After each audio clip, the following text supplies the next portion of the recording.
Hi friends, welcome to my channel Sairam competitive exams. ఇంకా channel ఎవరైనా subscribe చేసుకోకపోతే subscribe చేసుకోండి, లైక్ చేయండి, షేర్ చేయండి. డిఎస్సి ప్రాథమిక కీ వెల్లడి. అభ్యంతరాలకు 20 వరకు గడువు. రాష్ట్రంలో 11,062 ఉపాధ్యాయ ఖాళీల భర్తీ కోసం జూలై 18 నుంచి ఈ నెల 5 వరకు జరిగిన డిఎస్సి ఆన్లైన్ పరీక్షల ప్రాథమిక కీని పాఠశాల విద్యాశాఖ మంగళవారం వెల్లడించింది. దాన్ని వెబ్సైట్లో ఉంచారు. కీపై అభ్యంతరాలు ఉంటే ఈ నెల 20వ తేదీ సాయంత్రం 5 గంటల వరకు వెబ్సైట్కు పంపొచ్చని పాఠశాల విద్యాశాఖ సంచాలకులు తెలిపారు. అంతేకాకుండా ఇటీవల టెట్ రాసిన వారు వ్యక్తిగత వివరాల్లో పొరపాటు నమోదు చేసి ఉంటే ఈమెయిల్ పంపి సరిచేసుకోవాలని ఆయన సూచించారు.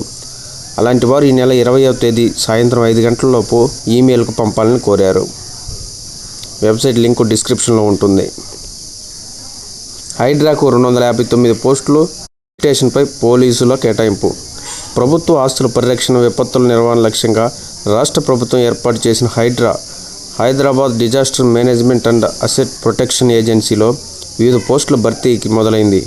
గ్రేటర్ హైదరాబాద్లో ORR వరకు ఉన్న ప్రాంతాలన్నింటినీ ఒక సంస్థ పరిధిలో ఉంచి ఒకే నగరంగా సేవలు అందించాలన్న లక్ష్యంతో ప్రభుత్వం ఈ సంస్థను ఏర్పాటు చేసింది. IG ర్యాంక్ అధికారి కమిషనర్గా నియమించింది. ఆయన ఆధ్వర్యంలో GHMCలోని ఎన్ఫోర్స్మెంట్, DRF విభాగం అధికారులు ప్రస్తుతం హైడ్రాలో పనిచేస్తున్నారు. అదనంగా మరో 3,500 మంది అవసరమని ప్రభుత్వం కోరడంతో వేర్వేరు ప్రాంతాల్లో యంత్రాంగాన్ని సమకూరుస్తుంది.